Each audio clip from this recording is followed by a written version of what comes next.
Pasemos, hermanos y hermanas, a la palabra de Dios para este día. Lectura del Santo Evangelio según San Marcos. Un día estaban ayunando los discípulos de Juan el Bautista y los fariseos. Algunas personas vinieron a preguntar a Jesús: los discípulos de Juan y los de los fariseos ayunan, ¿por qué no lo hacen los tuyos? Y Jesús le contestó: ¿quieren ustedes que los compañeros del novio ayunen mientras el novio está con ellos? Mientras tengan al novio con ellos, claro que no pueden ayunar. Pero llegará el momento en que se les arrebatará el novio y entonces ayunarán. Nadie remienda un vestido viejo con un pedazo de género nuevo, porque la tela nueva encoge. Tira la tela vieja y se hace más grande la rotura. Y nadie echa vino nuevo en envases de cuero viejos, porque el vino haría reventar los envases y echarían a perder el vino y también los envases. A vino nuevo, envases nuevos. Lo proclamado, hermanos y hermanas, es palabra del Señor. Gloria a ti, Señor Jesús. Pues ahí lo tenemos, hermanos y hermanas. Hoy ya es lunes de la segunda semana del tiempo ordinario en el calendario litúrgico de nuestra fe. Estamos en el Evangelio de San Marcos, capítulo 2, versículo 18 al 22. Hoy tenemos un evangelio, hermanos y hermanas, que nos inspira a que dentro de nuestra conversión, dentro de nuestra transformación, al aceptar a Jesucristo como nuestro Salvador, tenemos que ver que vamos a enfrentar un cambio, y el cambio exige que haya una transición y que nos adaptemos a lo que Jesús está diciendo. Hay dos frases famosas o dos citas que tiene Jesucristo en el Evangelio de hoy, dichos, ¿verdad? Adagios, que no son para los costureros y no son para los que tienen reservas de vinos en sus cavas, ¿no? Cuando hay vino nuevo, pues no se echa en odres viejos y tampoco se puede remendar, hermanos y hermanas, un traje viejo con un parche que sea nuevo, porque lo va a estirar y lo va a dañar y lo va a destruir. Y en el caso del vino, si echas el vino nuevo en odres viejos, lo va a reventar. O sea que es peor lo que está sucediendo. ¿Qué quiere decir Jesucristo con todo esto para nosotros hoy? Porque hablamos de transformación, de cambio, de adaptación, de transición a lo nuevo y novedoso del Evangelio. Recuerda, Cristo inaugura nuevos tiempos. El Evangelio se predicaba como la buena noticia. Por lo tanto, estamos ante novedades, y cuando hay novedades tiene que aparecer lo que es viejo. Y hay cosas antiguas, hermanos y hermanas, que tienen que desaparecer. Hay cosas antiguas que no deben desaparecer. Y hay cosas nuevas que hay que aceptar en el camino, y hay cosas nuevas que no hay que aceptar. Pero todo depende de dónde se originan, de quién vienen y el propósito que viene. Vamos a estar hablando de todo eso. Una experiencia muy buena para nuestro Señor Jesucristo en aquel momento de dar a conocer la buena noticia, los tiempos nuevos y lo que trae en términos y comparación con tal vez lo que es antiguo. Hoy la idea fuerza que yo creo que nos debe llevar durante el recogido de la meditación de la palabra de Dios es que el Evangelio de Jesús es mucho más que una religión, hermanos y hermanas, y tenemos que aprender de eso. Y cuando hablamos de la religión, que no pensemos en nada malo, sino que estamos dándole prioridad a ciertas cosas. Y el Evangelio de Jesús, nuestro Señor, es mucho más que una religión. Este Evangelio de Marcos 2, capítulo 18 al 22, hermanos y hermanas, queda claro ahí, en la palabra de Dios que tú y yo estamos meditando hoy, que la salvación que Jesús anuncia es un don de Dios y no depende de prácticas religiosas. Eso también es otro principio que emana de esto. La salvación que Jesús anuncia es un don de Dios y no depende de prácticas religiosas. ¿Qué práctica religiosa es la que aquí está en entredicho, hermanos y hermanas? Pues aquí la práctica religiosa que está en entredicho es el ayuno. Ni Jesucristo la elimina, ni Jesucristo dice que es malo, sino Jesús la pone en un orden de prioridad. ¿Viste lo que él dijo? Que mientras el novio esté aquí, en medio de sus amigos y compañeros, no hay que ayunar, pero llegará un momento en que el novio no estará y entonces es que hay que ayunar. Por lo tanto, el ayuno tiene su tiempo y tiene su momento y tiene su espacio. Y dentro de esa enseñanza, doctrina, catequesis de Jesucristo, emana la novedad acerca de lo que Él trae. El ayuno, hermanos y hermanas, como práctica religiosa, es un signo de penitencia y tú y yo lo conocemos, especialmente para el tiempo de Cuaresma, donde entramos en este tipo de prácticas religiosas. Y el ayuno en los tiempos de nuestro Señor Jesucristo apoyaba el ayuno, combinado con la oración, apoyaba las súplicas que se dirigían a Dios para que viniera el Salvador a su pueblo. La gente oraba para que viniera el Mesías, la gente ayunaba y lo combinaba el ayuno y la oración para que las súplicas se escucharan de que venga el Salvador, que venga el Mesías, que venga el que Dios tiene en mente enviar. Pero aquí el fallo ocurre en que Jesucristo es el Mesías, en que Jesucristo es el enviado de Dios. Pero aquellos que están al lado de Él, hermanos y hermanas, no lo saben o no lo han querido saber o no lo aceptan. Entonces, por eso es que Jesús, hermanos y hermanas, empieza a darse a conocer dentro de este evangelio como el novio. A ver si ellos captan la idea, ¿no? Pero porque ya Dios vino en Jesús. Y lo que está diciendo Jesucristo, tiene que haber más alegría que ayuno. No hay que estar ayunando, ya no hay que estarle suplicando a Dios por el Mesías. Ya yo llegué, ya yo soy el que tenía que enviar el Señor. En Isaías, hermanos y hermanas, capítulo 62, versículo 4 al 5, queda claro todo esto acerca del novio y del banquete por la llegada del Mesías. En Isaías, hermanos y hermanas, los profetas también señalaron que las bodas de Dios con su pueblo iban a venir cuando el Señor les visitara.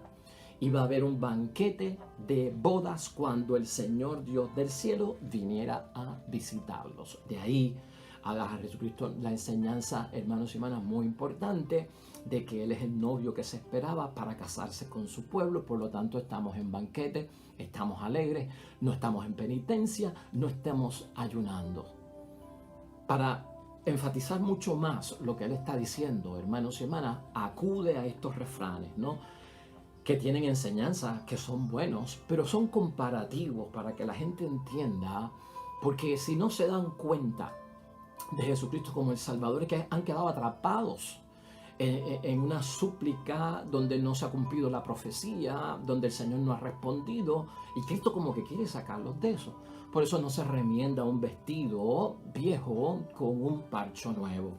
Claro, hermanos y hermanas, eso no tiene que ver, bueno, tiene que ver con sastrería y con los sastres, pero el mensaje que tiene es muy importante. Si yo no cambio mi mentalidad antigua, si yo no cambio mis pensamientos antiguos, si yo no cambio mis paradigmas antiguos, mis modelos, no podré entender a Jesucristo. Y por lo tanto, igualmente, hermanos y hermanas, vino nuevo no se puede descargar en odres viejos, porque ese cuero revienta y no aguanta la fermentación, porque ya el vino viejo ha que fermentado.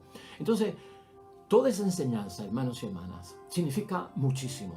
Sugiere la novedad absoluta que Jesús trae, una novedad que yo tengo que aceptar, una novedad que requiere transición y una novedad que requiere que yo me vaya adaptando a ella, porque es absoluta. Aquí también se señala, hermanos y hermanas, y con esto es cuestión de ser cuidadosos, que hay unas formas de piedad que están cayendo. Eso es lo que nota Jesucristo aquí, ¿no? Hay unas formas de piedad que están cayendo. O que a veces las personas que practican esas obras de piedad no son lo que dicen que son, porque se pueden refugiar en las obras de piedad, y eso realmente nos revela que han cambiado o que se han transformado. Eso está ahí ligado también, aunque un poquito en profundidad para poder entenderlo. Hay formas de piedad que están decayendo, hermanos y hermanas, y de eso tenemos que tener constancia. O hay personas que lamentablemente aparentan lo que no son, refugiados en ciertas prácticas religiosas.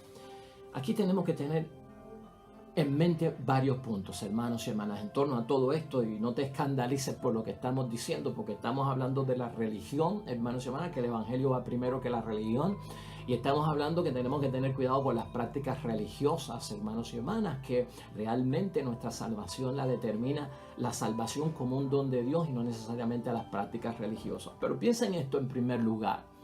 Mucho más que una religión, hermanos y hermanas, comparado con eso, no le estamos quitando la importancia de la religión, no le estamos quitando la importancia de la tradición eclesiástica, de la bendición que hay a través de nuestra religión, no estamos quitando nada de eso, estamos poniendo en prioridad, en orden y en algún tipo de estrategia cómo debemos enfocar nuestra vida espiritual para descubrir la voluntad de Dios.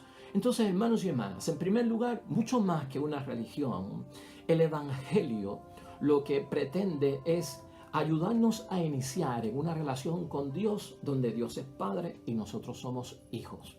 Y en esa relación lo que hay es una mutua confianza.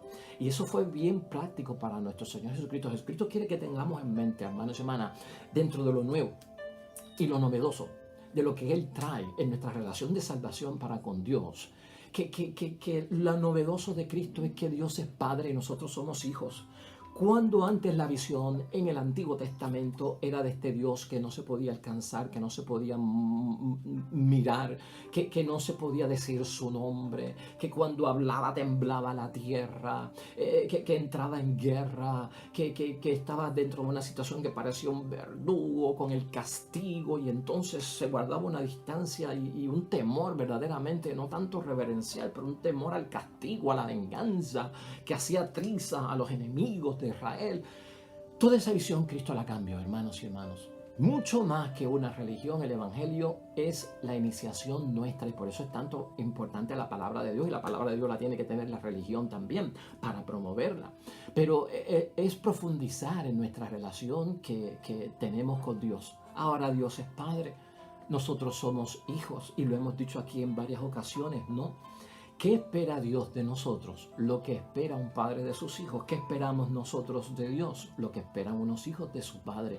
Es una relación mutua, muy cercana, y es una relación de confianza. En segundo lugar, otro de los temas que sale aquí y que tenemos que profundizar es, hermanos y hermanas, que Jesús quiere dar a conocer su espíritu. Hay un espíritu que envuelve todo esto. Y por más que sean útiles, hermanos y hermanas, los ritos y las penitencias, el espíritu no se puede, pues, encarcelar, hermanos y hermanas. No podemos encajonar el Espíritu de Dios. No lo podemos meter en una jaula y sintetizarlo, centralizarlo, reducirlo a que el Espíritu de Dios está solo en las prácticas religiosas, y ahí es donde emana toda nuestra salvación. Esto es un principio básico que tenemos que aprender. Jesús quiere dar su espíritu, y eso tú y yo lo sabemos. En aquel momento estaba empezando el ministerio, pero ya tú y yo hemos visto cómo ha venido Pentecostés y cómo ha venido el Espíritu Santo sobre nosotros, y cómo por el sacramento de la confirmación tenemos el Espíritu de Dios. Y por más que sean útiles los ritos, hermanos y hermanas, y las penitencias, el Espíritu no puede encerrarse en nadie, ni en nada, ni en ellos. Y para algunos, lamentablemente, que es una de las cosas que Cristo quiere evitar y que nosotros debemos de evitar en nuestra vida religiosa, es, hermanos y hermanas, sentirnos que los ritos, ¿verdad?, y las penitencias nos dan seguridad espiritual. Cuidado con esto. Los ritos y las penitencias nos dan seguridad espiritual. No es que estén malos los ritos y las penitencias, pero tienes que tener cuidado cuando uno piensa que los ritos y las penitencias nos dan seguridad espiritual, hermanos y hermanas. Y ahí es que es necesario hacer lo que Cristo ha hecho. Es necesario, hermanos y hermanas, que nosotros veamos ese evangelio, la palabra de Dios, como el inicio de esta relación que nosotros tenemos con Dios Padre, donde Él es Padre, donde nosotros somos hijos. Es de mutua confianza para nosotros, y es una nueva perspectiva. Y aquí lo que estamos es poniendo en orden las cosas, hermanos y hermanas. La seguridad espiritual tuya, lo que tú entiendes que proviene para ti en la salvación, en tu matrimonio como esposo y esposa, en tu familia como padre, madre, hijos, hermanos, en nuestra relación y en nuestra interactuación con los demás en la comunidad, ¿verdad? Como ciudadanos, como miembros de nuestra iglesia, hermanos en Cristo, feligreses que somos todos y hermanos en la fe, hermanos y hermanas, va a depender de mucho más, y está arraigada a muchas otras cosas más, y no las podemos encajonar y desconectar verdaderamente de lo que Cristo ha querido establecer. De hecho, hermanos y hermanas, la primera lectura de hoy del libro de Samuel, en el capítulo 6, hermanos y hermanas, tiene algo importante que decirnos. En el capítulo 15 de Samuel. Y esa lectura la puedes leer, es una lectura un poquito fuerte, pero yo quiero citarla por un propósito, hermanos y hermanas, porque ahí Saúl pierde el hecho de ser un rey ungido por parte de Dios. Y todo el asunto que ocurre con el rey Saúl, y ustedes saben que después de Saúl vino David. Saúl pierde el trono, pierde la gracia de Dios y pierde la unción de ser el rey del pueblo porque desobedece a Dios. Y entendía que si ofrecía un sacrificio y se lo ofrecía al Señor, eso iba a superar el acto de desobediencia. Y así no fue. Dios le encomendó una misión al rey Saúl y Samuel se la dejó conocer. Hay un pueblo en contra del pueblo de Dios, de Israel. Y tú tienes la misión de que este pueblo desaparezca. En aquellos tiempos del Antiguo Testamento había unas cosas que hoy en día son fuertísimas, ¿no? Y había que atacar a aquel pueblo porque aquel pueblo era anatema, no creía en Dios y lastimó al pueblo de Dios también con grandes heridas, matando mujeres, niños, destruyendo todo, hermanos y hermanas. Pues había una misión que tenía Saúl como un tipo de venganza, de revancha, para entonces poner las cosas claras, hacerle justicia al pueblo de Dios y que el buen nombre del Dios del cielo quedara en su sitio. Pero que cuando llega el ataque, que cuando llega la situación de entrar al pueblo, pues Saúl hizo algunas cosas que mandó el Señor y no hizo otras. Y las que no hizo que mandó el Señor, las hizo desobedeciendo a Dios y obedeciendo al pueblo. Entonces cuando había una orden de destruir todo el ganado, todos los animales, pues Saúl lo que hizo fue que separó el ganado malo del bueno y se quedó con el bueno. ¿Ve? Y no eliminó a ciertas personas que estaban en contra de Dios por temor al pueblo. Entonces Samuel viene y lo interpela, hermanos y hermanas, y les exige cuentas, ¿no? ¿Qué te pasó a ti? Tú has desobedecido al Señor. No, pero es que yo hice lo que el Señor dijo. Y entonces los animales buenos que trajimos, los trajimos para ofrecérselos al Señor en sacrificio. Y escucha lo que pasa aquí. Entonces le dice Samuel a Saúl: ¿piensas acaso que a Yahvé le gustan más los holocaustos y los sacrificios que la obediencia a su palabra? Y cuando hablamos de holocaustos y sacrificios, son prácticas religiosas, hermanos y hermanas, para nosotros hoy. Entonces escucha lo que dice Samuel. O le pregunta, ¿verdad? ¿Piensas acaso que a Yahvé le gustan más los holocaustos y los sacrificios que la obediencia a su palabra? Pues desde luego, la obediencia va primero antes que el holocausto y el sacrificio. Él dice, la desobediencia vale más que el sacrificio y la fidelidad, porque la obediencia está desbordándose la lealtad y la fidelidad que yo tengo con Dios, más que la grasa de los carneros, ¿no? Porque cuando se queman los animales sale la grasa que se ofrece al Dios del cielo. Y por lo tanto en el versículo 24 Saúl dijo a Samuel: tuve miedo al pueblo e hice lo que me pedía, y por esta razón pequé y desobedecí la orden de Yahvé y sus palabras. Y lamentablemente, hermano, perdió el trono. Y ya sabemos la historia y todo lo que sucede entre Saúl y David, que ya de eso lo vamos a tocar más tarde. Pero ¿por qué te señalo esto? No es que los ritos y las penitencias estén mal, hermanos y hermanas, pero Cristo nos aclara hoy y nos da luz, hermanos y hermanas. No te olvides de esto en tu vida espiritual. Es consejo. Lo tomas o lo dejas. La salvación que Jesús anuncia es un don de Dios y no depende de las prácticas religiosas. Las prácticas religiosas a veces podemos caer en el error de que somos superiores a los demás porque estamos supuestamente cumpliendo prácticas religiosas. Y no solo eso, sino que a veces nos refugiamos en las prácticas religiosas y no nos cambiamos, no nos transformamos. Y entonces, por eso es que Cristo, en algún sentido, le deja saber a esta gente, hermanos y hermanas, que podemos ser una persona distinta a la que está haciendo el sacrificio. Y Cristo quiere que tengamos mucho cuidado con esto. Es cuestión de ponerlo en orden, hermanos y hermanas. Las prácticas religiosas vendrán después. Primero la salvación. Primero la aceptación del Evangelio, de Jesucristo como mi Salvador. Y saber lo que Cristo está pidiendo. Las prácticas religiosas, entonces, hermanos y hermanas, de alguna forma vienen después y tienen su lugar. Al evangelizar, hermanos y hermanas, nosotros vamos a ver que cuando uno evangeliza y habla de nuestro Señor Jesucristo, nacen conversiones. Y cuando las conversiones nacen de la predicación del Evangelio, entonces, ¿sabes qué? Se renuevan las prácticas religiosas en el nombre de Dios. Cuando se evangeliza hay cambio, porque conversión quiere decir cambio, y el cambio es transición, y el caminar hacia ese cambio, y la transición requiere que adaptarnos, y por eso nosotros tenemos que adaptarnos a la mentalidad de Cristo, un nuevo hábito de pensar. Con Cristo, un nuevo hábito de pensar para poder entenderlo, para saber lo que es primero, para saber lo que es después, para saber lo que tiene prioridad, tiene urgencia, para saber, hermanos y hermanas, lo que necesito, diferente a lo que quiero, que puede tardar, que puede venir después. Esto es importante tenerlo en mente, hermanos y hermanas, según nosotros vamos entrando en la capacitación de nuestro discipulado y a entenderlo. Un cuarto punto sería importante que en el Evangelio de San Lucas, en el capítulo 6, versículo 35 al 36, échale un vistazo. Son más que 2 versículos. Y ahí hay una gran enseñanza que responde a la pregunta, hermanos y hermanas, ¿dónde está la vida perfecta? ¿Dónde está la vida perfecta nuestra para la cual nos llama el Señor? ¿Te acuerdas que hay palabra de Dios y exhortación por parte de Cristo y hasta de los discípulos que dice, sean santos como vuestro Padre Dios del cielo es santo? Sean perfectos como vuestro Padre Dios es perfecto.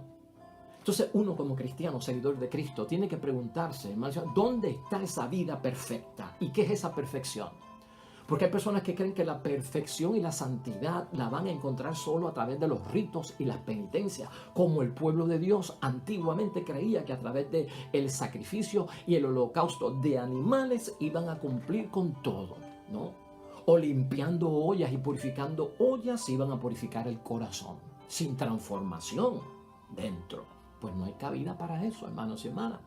Entonces, en ese Evangelio de Lucas, hermanos y hermanas, tan importante, ¿dónde está la vida perfecta? Y ahí, lo que señala Lucas, que es palabra de Dios, hermanos y hermanas, lo que nos dice es que la vida perfecta, la que llama a Dios en santidad y perfección delante de Él, tiene que ver con una imitación de Dios, cuyo amor es muy grande y su espíritu es compasivo. Esa es la perfección. Esa es la santidad a la que nos llama Cristo, hermanos y hermanas. ¿Cómo yo logro eso? Con la obediencia, ¿verdad? Como en el caso de Saúl, que por su falta de fidelidad y lealtad la perdió y creyó que con el holocausto y el sacrificio esto está arreglado. Aunque desobedecí a Dios y puse a los hombres primero, aunque hice lo que me dio la gana, y después yo remedio con Dios, con un sacrificio y con un holocausto. Cuidado con las prácticas religiosas. A veces nos confunde la perfección y la santidad. Porque cuando hablamos de perfección pensamos es que perfección quiere decir que no hay imperfección, que no me equivoco, que no peco, que no hago lo malo. Necesariamente eso es la perfección. Lo estamos viendo desde un punto negativo, lo que no puedo hacer. La santidad, lo que no puedo hacer. Si soy santo, no soy mundano. Si soy perfecto, no cometo errores. Así es que medimos nosotros lo que es la salvación y la vida perfecta que nos pide Dios. El Evangelio nos asegura, hermanos y hermanas, que nosotros tenemos que imitar a Dios porque Dios es Padre y por lo tanto este Padre nos ha demostrado a través de nuestro Señor Jesucristo que el amor que tiene es grande y que es inmenso el espíritu que tiene de entendernos, de comprensión. ¿De qué me vale a mí no tener amor y no tener comprensión y estar cumpliendo con ritos religiosos cabalmente? Pregunta que hacemos. Esto es reflexión, hermanos y hermanas. Con ritos y penitencia. Ritos y penitencias, pero no amo y no soy comprensivo. ¿A dónde llega eso? Desde la tierra a Dios, ¿cómo llega eso? A veces no llega y se queda corto, lamentablemente, hermanos y hermanas, y es lo que tenemos que pensar. Por eso tenemos que tener cuidado de que estas cosas nos refugian de alguna manera en lo espiritual y nos dan una garantía de seguridad espiritual. Ten cuidado. O sea, y es cuestión de pensarlo. No estoy criticando, hermanos y hermanas, sino estamos abriendo camino para ver las cosas. Pero puedes rezar el rosario hasta 3 veces al día, hermanos y hermanas. Si no tienes amor y comprensión, ¿qué estamos haciendo? Podemos leer la palabra de Dios en la mañana, en la noche antes de acostarnos, reflexionar y meditarla. Si no tengo amor y no tengo comprensión, ¿de qué me vale? Amor y comprensión con el esposo y la esposa en el matrimonio. Amor y comprensión como padre y madre con los hijos. Amor y comprensión de los hijos hacia los padres. Amor y comprensión de hermanos a hermanos. Amor y comprensión del prójimo que está cerca de nosotros. O sea, así que se miden las cosas de la salvación. El Evangelio de nuestro Señor Jesucristo es mucho más que una religión. La salvación tiene que ver mucho más que con ritos, hermanos y hermanas, que se practican, religiosos o penitenciales. Están ahí, se pueden utilizar, pero tienen un fin, hermanos y hermanas, tienen un propósito y no es necesariamente la salvación. Puede ser que ayuden.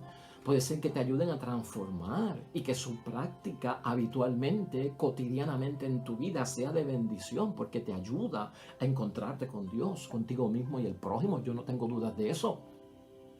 Pero tener una seguridad espiritual en ello, hermanos y hermanas, sin amor y comprensión, es cuestión de que tú y yo tenemos que hacer examen de conciencia. Y eso es lo que estamos pensando hoy, hermanos y hermanas. En otro punto de vista, hermanos y hermanas, piensa en esto. Y esto es en materia de reflexión, ¿no? El Evangelio, hermanos y hermanas, si nuestras prácticas religiosas nos llevan a esa vida, si nuestras prácticas religiosas nos llevan a esa vida, el Evangelio nos dice que tenemos que cambiarla a una vida de seguridad espiritual a través de las prácticas religiosas. Tenemos que cambiarla, porque eso fue lo que Cristo le dijo a aquella gente en aquel tiempo. Se acabó el tiempo del ayuno, aquí no estamos ayunando, aquí estamos en alegría, aquí estamos en fiesta, en un banquete, porque yo soy el Hijo de Dios, yo soy el Mesías, yo vine y ya está. O sea, habrá otro tiempo para ayunar cuando yo me vaya, porque me voy a tener que ir, voy a tener que salir de este mundo y las cosas van a cambiar. Entonces ahí, tendrán que ayunar, claro que sí. Entonces examinarlo desde ese punto de vista requiere de nosotros, hermanos y hermanas, hacer una pausa y darnos cuenta si tenemos metido adentro unos paradigmas, si hemos sido adiestrados, si hemos recibido una herencia ahí, ¿verdad? Programados, casi controlados, como con un chip dentro, que esto es lo que yo tengo que hacer para salvarme, hermanos y hermanas. Mucho cuidado con esto. La venida de nuestro Señor Jesucristo en la vida de nosotros, hermanos y hermanas, y para el mundo entero, marca un cambio definitivo. Y el cambio definitivo es con un antes y después. Antes de Cristo y después de Cristo. Era cristiana. La era que no era cristiana. Se diferencian. Y en la vida mía también.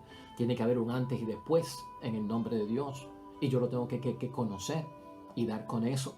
Y por lo tanto, hermanos y hermanas, hay que dejar a un lado ciertos moldes que son prácticas, y pasar a una nueva etapa. A ver si tú estás listo para pasar esa nueva etapa. Y a veces nosotros los cristianos tardamos en descubrir eso. Que es lo que pasó con los contemporáneos de Cristo, a quienes Cristo le predicó, fariseos, saduceos, toda esta gente, maestros de la ley. Tardan en descubrir la novedad del Evangelio. Hay ciertos moldes que tenemos de herencia, que tenemos que desprogramarnos, deseducarnos para poder enfocarlo en lo que tenemos que hacer, que a veces nos confunden y por eso malinterpretamos a Dios, malinterpretamos al Papa, malinterpretamos a la iglesia, malinterpretamos al sacerdote en lo que nos está pidiendo, porque chocan los moldes. No, lo antiguo con lo viejo, lo antiguo con la Navidad, con la novedad, lo tradicional, ¿verdad? Con lo novedoso. Este es un católico antiguo, enchapado a la antigua. No, este es un católico moderno, liberal, y caemos en esos debates como cayeron también los fariseos en términos de Cristo. Mire, como un ejemplo aquí para todo lo que estamos diciendo, ya estamos terminando, hermanos y hermanas. Cuando yo era pequeño, en la Catedral de Arecibo, Cuaresma, Semana Santa, esos años de una iglesia, hermanos y hermanas, donde casi todo el mundo era católico, 100% en la mayoría. En una Cuaresma uno veía personas vestidas con trajes de saco. Y muchos de ustedes vivieron eso, lo vieron. Yo lo vi pequeño, ¿verdad? Pero se veía la gente. Yo me preguntaba, ¿qué es eso? Están en penitencia porque es Cuaresma y estamos en tiempo de penitencial. Y esos sacos, hermanos y hermanas, tienen una pelusa que eso pica. Eso pica. Y esa era la penitencia de ellos. Y uno haciendo preguntas pequeñas lo descubre. ¡Wow! Lo que hacía la gente en aquel tiempo. Y eso era bien, bien fuerte, hermanos y hermanas. En Puerto Rico ya yo no veo eso. En aquel tiempo, en aquel momento, tuvo su impacto, tuvo su novedad. La cultura y la tradición lo promovían. Se veía bien. Y si alguien lo hace hoy, no hay nada malo. Pero ya no se hace. Porque los tiempos cambian. Porque vino nuevo, odres nuevos, ¿no? Porque no se remienda la cosa vieja con un parcho nuevo. Porque lo rompe, ¿no? Aquellas mujeres que se ponían aquellos hábitos, ¿no? Aquellos cordones a la cintura. Yo vi mucho de eso. Color carmelita, color de la Inmaculada, blanco y azul, carmelita brown, el rojo también, invocando a la pasión. ¿Dónde está todo eso? Fue de una época, hermanos y hermanas, y tal vez podemos decir que fue de una época de oro. Pero ya no está. Aquellas grandes procesiones en Puerto Rico, hermanos y hermanas, donde todo se clausuraba, donde todo se cerraba, porque había que hacer la gran procesión y todo el mundo iba y respetaba. Ya eso no ocurre. Las multitudes no están. Y no hay grandes procesiones así que paralicen al pueblo. Porque hay épocas, hermanos y hermanas, hay tiempos y momentos. Y eso no quiere decir que la palabra de Dios no haya tenido un valor o pasó de moda. Es que cambian los tiempos. Los dogmas, las verdades no cambian, la palabra de Dios no cambia, es la misma, pero se ajusta a los nuevos tiempos en materia de cómo lo vivimos, de cómo lo enfrentamos y de cómo lo hacemos. Y a veces hubo resistencia en los tiempos de Cristo para esto. Y gran parte del rechazo a Cristo fue la no capacidad de cambiar, de dejar lo antiguo, de hacerlo novedoso, de dar el paso de la transición, de la adaptación a lo que Cristo estaba haciendo. Lo llevó a la cruz, lo llevó a muchas cosas, hermanos y hermanas. Y nosotros tenemos que verlo. Ya pensando sobre esto, ¿sabes qué? Me acuerdo que en Viernes Santo, una de mis abuelas decía que no se podía martillar el Viernes Santo, porque si tú martillas y coges un clavo en tus manos, así fue que crucificaron al Señor. No lo hagas, eso es un pecado. ¿Dónde está eso hoy, hermanos y hermanas? Pues es para ponerte a pensar, ¿no? Para ponerte a pensar cómo las cosas cambian, hermanos y hermanas. Fíjate, aquí hay unas preguntas finales antes de irnos. Y estamos clausurando. ¿Qué actos son la mejor referencia para el camino a seguir? ¿Qué actos, qué hechos estás tú haciendo en tu vida, ese recurso que tú estás buscando? Para mejor, pues, preferir las cosas de Dios y encontrar el camino del Señor que tú estás haciendo, ¿cuál de ellos tú evalúas que es el mejor? ¿Podrías pensarlo hoy y evaluarlos hoy? ¿Qué disposición tenemos? También surge de este evangelio, hermanos y hermanas, para descubrir nuevos caminos que me llevan al Señor, porque son del Señor, vienen del Señor, vienen de mi iglesia, vienen del Papa, vienen de aquellos que siguen al Señor. ¿Quién o qué cosas, hermanos y hermanas, trazan las líneas a seguir en tu vida cristiana? ¿Qué cosas, qué personas las podríamos evaluar? Si son con la mentalidad de nuestro Señor Jesucristo. Las acciones que realizamos, hermanos y hermanas, van por buen camino. Las que hemos adoptado, las que hemos decidido como cristianos, van por buen camino, sin juzgar a nadie. Cuestión de examen de conciencia. Mis experiencias, mis creencias, mis valores me ayudan a interpretar mi realidad y la forma en que respondo a ella, a enfrentar mi realidad. Las experiencias que he tenido te ponen al tanto de tu realidad, las creencias que tienes, los valores que has adoptado junto a esos hábitos, las prácticas, enfrentan realmente tu realidad, lo que tú quieres hacer, tu conversión, tu nuevo camino hacia el Señor. Todo eso, hermanos y hermanas, puesto en la mente. Y sobre todo, hermanos y hermanas, ¿qué es aquello que domina en mi conducta? ¿Qué es lo que domina? ¿Lo que aprendí o lo que heredé? Lo que aprendí o lo que heredé.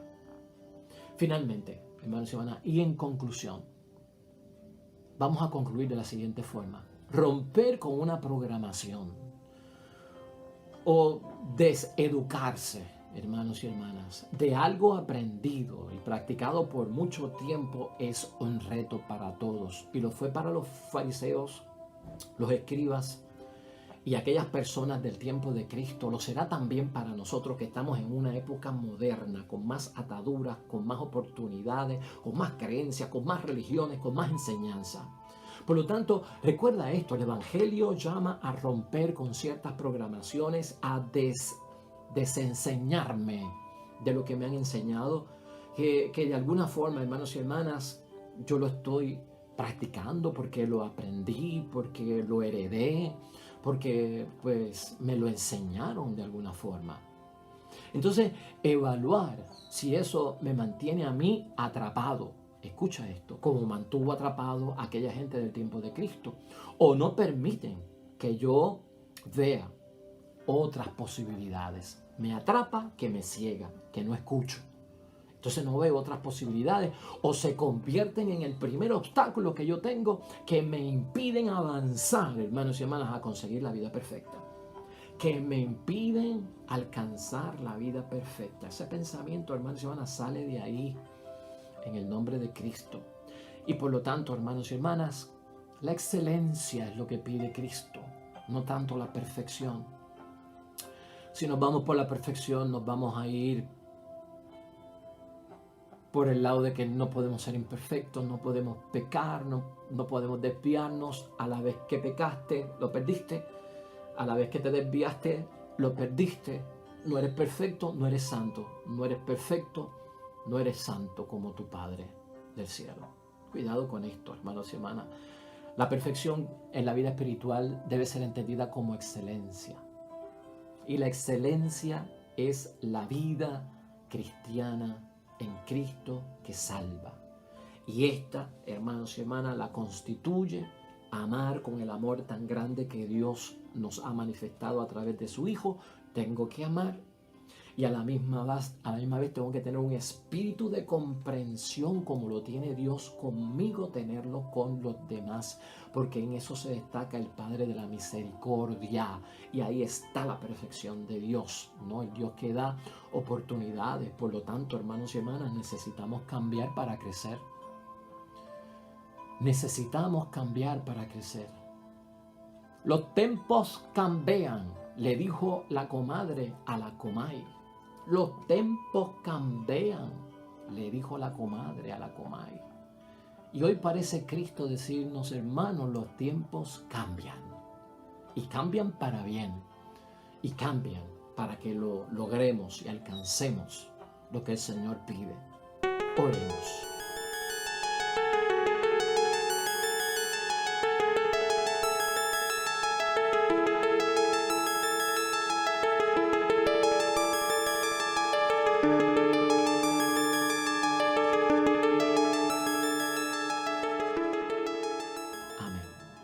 Pues hasta llegamos, hermanos y hermanas, y lo dejamos ahí en el nombre de Dios. Mañana estaremos aquí con un nuevo evangelio, con una nueva meditación y bendición con este mensaje para todos nosotros. El Señor esté con ustedes. La bendición de Dios Todopoderoso, Padre, Hijo y Espíritu Santo, descienda sobre ustedes, permanezca para siempre.